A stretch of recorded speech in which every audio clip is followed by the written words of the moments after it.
Namastê, bom dia. Eu sou a Jana Sim, eu sou professora de yoga e há alguns dias, desde o início da quarentena, na verdade, eu comecei a trazer alguns conteúdos aqui para as pessoas que estão passando por esse momento em confinamento, né? A maioria das pessoas está nesse estado e a gente sabe que a gente enfrenta algumas dificuldades estando assim sozinhos, é um momento de muita incerteza. Eu comecei a trazer práticas físicas, técnicas, exercícios de respiração, que são as práticas que a gente faz no yoga, né? E eu percebi que fazia sentido também trazer um pouco do aspecto filosófico, até para a gente entender o porquê de fazer o yoga. Isso também vem de encontro a uma pergunta que eu tenho pessoal, que foi o que me fez buscar o yoga, buscar a compreensão desse ponto de vista, dessa forma de viver, né? Dessa filosofia. Então eu trouxe nesse aspecto, né? Ser livre, né? O que é ser livre? Segundo a filosofia, até para a gente fazer um resumo do que eu falei semana passada, né? Segundo a filosofia, ser livre é a gente se libertar do sofrimento humano. E o que seria o sofrimento humano, né? Então, a filosofia traz assim: a gente, por saber que vai morrer, a gente já espanta a morte de perto. Então, esse medo da morte nos faz nos apegar, né, ao que nós temos aqui, enquanto estamos aqui. Então a gente quer fazer, perdurar o nosso senso de eu, a gente quer fazer com que as coisas que a gente gosta se repitam e as coisas que a gente não gosta vão para longe da gente, né? Isso faz com que se crie também uma expressão maior do eu e meu. Então, de alguma forma, a gente se distancia das outras pessoas. E é esse círculo vicioso que faz a gente sofrer, porque a gente não consegue perceber que a gente entra nele. Então, no fundo, o que se explica é que essas são as nossas aflições, né? Que são 5, que é a ignorância, o medo da morte, o orgulho, a aversão, e o apego, né? Essas aflições aqui nos fazem sofrer porque a gente cai num círculo que a gente não percebe e repete, né, a todo tempo. Mas o que ela quer explicar, na verdade, que foi para mim a grande surpresa, é que o yoga ele explica a psicologia da mente, então como funciona a nossa mente, né? Então para isso ele traz primeiro o conceito do que é a mente, que ele chama de Chitta, né? E isso vem pelos ensinamentos de um sábio chamado Patanjali, cerca de 2.500 anos atrás. Então ele fala assim, que Yoga Chitta Vritti Nirodha, que yoga é a cessação da flutuação da mente, né? Mas que alguns autores trazem Chitta como um aspecto mais complexo, que não só a nossa mente, mas a nossa consciência, que seria o nosso senso de eu, né, a persona, os nossos sentidos, nosso órgão no sentido, que seria através da mente, e fugiu. E o terceiro é a nossa inteligência. Pronto. Então, Chitta seria, a consciência seria essa nossa forma de operar como humanos, né? E aí, ela cria alguns conteúdos e esses conteúdos podem nos fazer felizes ou infelizes. Então, dentro desses conteúdos, por exemplo, está uma compreensão errônea sobre as coisas, né? Um outro conteúdo que ela cria é a memória, né? Daí que vem o tal do condicionamento. Então, se a gente é um ser, né, aqui como humanos, o que nos faz sofrer essa repetição, então é esse condicionamento, né, daquilo que está armazenado ali no nosso inconsciente, que vai voltando, né, que nos deixa nesse círculo. Mas não é só essa forma de repetir que nos faz sofrer. né? Nos faz sofrer também coisas que a gente viveu, ressentimentos, culpas, mágoas, né? O que está na nossa memória, que é outro conteúdo da nossa da nossa consciência, né? Mas aí fica essa pergunta, né? Como fazer para a gente ser livre disso, né? Então ele aponta um caminho, e esse caminho é a gente focar a nossa atenção, é a gente interiorizar, para que a gente consiga ver as coisas com mais distanciamento.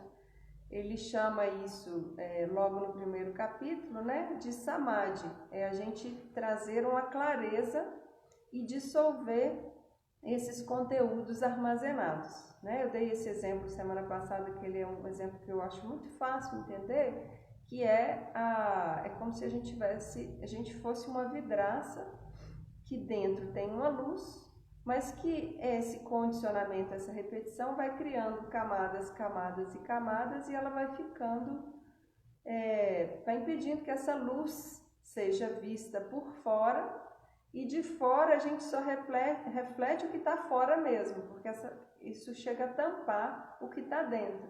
Então nem a gente mesmo tem contato com o que está dentro de nós. Pode parecer um papo assim meio nada a ver, né? E a gente só entende isso quando a gente começa a interiorizar. Mas é uma filosofia milenar, né? Tem cada vez mais praticantes. E para mim fez muito sentido entender como a mente funciona, entender que eu sou um ser condicionado, e o que eu mais penso e mais faço, mais condicionado eu fico. E para mim foi libertador, né? E para muitas pessoas que eu conheço, começar a trazer essa prática diária, disciplinada, de interiorizar, de olhar para dentro, que aí foi abrindo um espaço, e é como se aos poucos fosse limpando essa vidraça. Então isso é dizer que ao invés da mente te guiar, e você está só repetindo padrões, né, que você aprendeu da sua família, da sociedade, ou da empresa que você trabalha, do lugar que você está, você começa a perceber esses padrões, e você não muda o funcionamento da mente, ela vai continuar tendo aquele mesmo giro ali, né? Fez, gostou, quer repetir, né? Mas você percebe quando vem o desejo, e aí você meio que escolhe se você quer fazer aquilo naquele momento do desejo, né? Então você começa a ser um pouco mais senhor, né, de si. Então essa prática ela vai trazer como se ela fosse limpar as impurezas, tanto do nosso corpo quanto da nossa mente, né? E isso tudo foi falado na semana passada, e aí hoje eu queria avançar um pouquinho mais, porque ele traz pra gente o que são os obstáculos, assim, as dificuldades para a gente realizar essa prática. Então ele enumera, são 9, doença, o cansaço, a dúvida, a falta de prudência, a estagnação mental, o excesso de complacência, que é aquela atitude de agradar os outros, né, de ser agradável e priorizar o outro ao invés da gente, a ilusão, a falta de perseverança e o retrocesso. Então eu vou repetir. O que se torna um obstáculo na nossa vida, para que a gente consiga realizar essa prática de interiorizar. São 9. Doença, cansaço, dúvida, falta de prudência, estagnação mental, excesso de complacência, ilusão, falta de perseverança e retrocesso. Mas aí ele mesmo traz, né? Como é que a gente faz para perceber se a gente está com algum desses obstáculos? Então ele coloca que tem 3 indícios que nos ajudam a perceber isso. Um desconforto mental, pensamentos negativos, uma incapacidade de se sentir confortável, um desconforto no corpo, né, físico, e a dificuldade de controlar a respiração. Então, esses indícios nos apontam que a gente está com um desses 9 obstáculos. Então, vamos parar por aí aqui na filosofia para a gente discutir isso um pouquinho, porque dou aula há 3 anos de práticas de yoga, especialmente as posturas.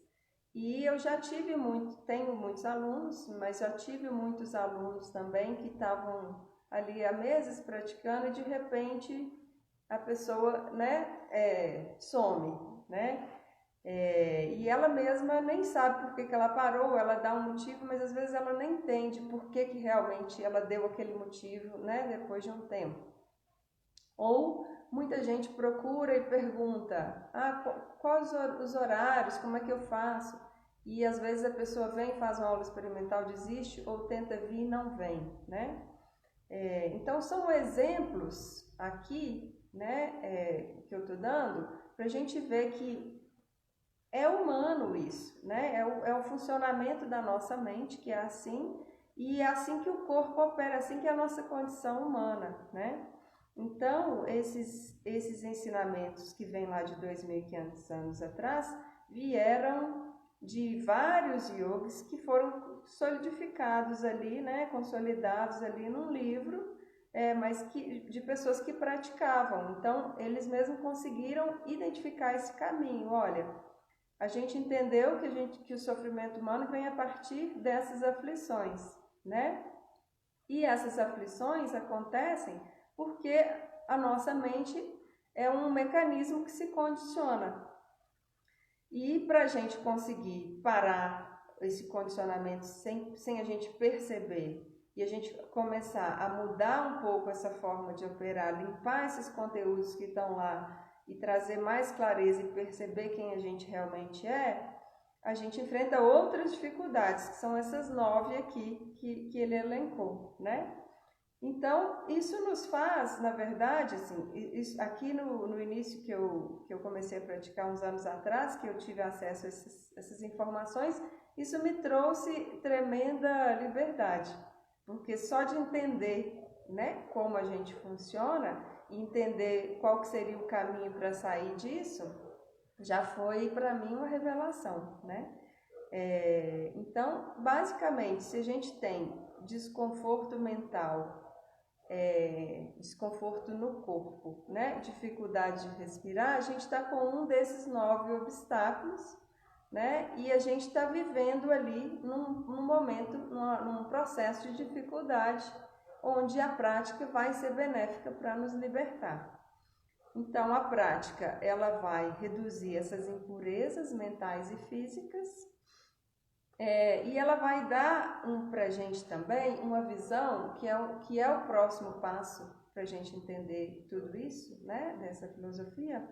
Ela vai trazer para a gente uma capacidade da gente se examinar e a gente compreender que a gente é influenciado por corpos, mentes, objetos a todo tempo.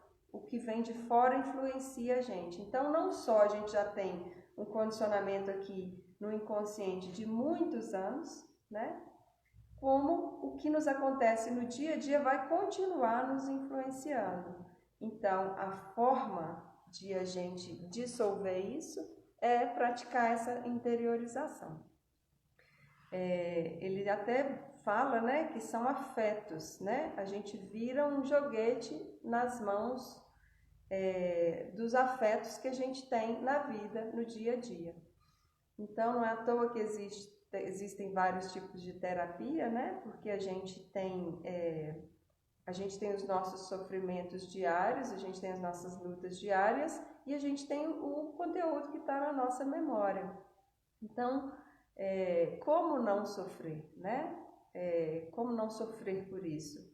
Não tem muito como não sofrer, mas tem como a gente parar de sofrer, né? A gente praticando, a gente vai encontrar mesmo um distanciamento, um espaço para compreender, né? Por que tudo isso aconteceu ou por que tudo isso está aí em você, né? Na gente, na verdade.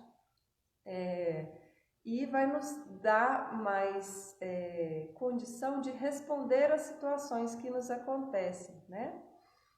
Meu professor falava isso, né? Vai dar habilidade para a gente responder ao invés de reagir às situações, porque quando tem algo que nos incomoda fora, uma situação que nos incomoda, quando ela bate na gente, geralmente a gente bate de volta, porque você tem algo que dói aqui dentro. Então, se a pessoa falou uma palavra, uma frase, te tratou mal, teve um comportamento que você tem um trauma armazenado no inconsciente, ele bate aqui dentro e do mesmo jeito ele volta. Então, você reage àquela situação, né? E pela prática, né, de interiorização, de focar a atenção, né, que esse é o significado de yoga, você consegue dissolver tanto o trauma que está lá, quanto ter um espaço mesmo, não tem outra explicação, né? Um espaço para compreender a vida e ter mais tolerância mesmo com as coisas, mais aceitação. Então você, mesmo a situação te incomodando, ou sendo uma situação difícil de lidar, você consegue ali responder aquilo, né, com mais gentileza, com mais amorosidade, né? Porque a gente começa a entender do que a gente é feito.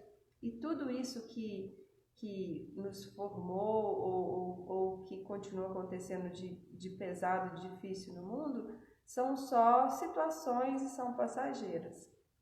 E daí a gente começa a viver de uma maneira diferente.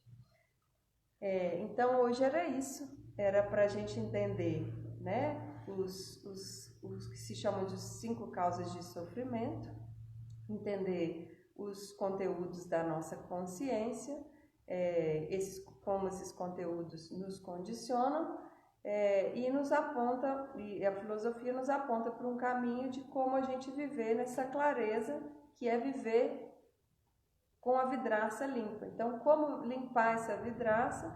E hoje a gente falou de quais os obstáculos que nos dificultam a fazer com que essa vidraça seja limpa, tá bom? Semana que vem a gente volta e avança um pouquinho mais, mas aqui tá, né, essa explicação para que a gente faz yoga. Namastê, boa semana.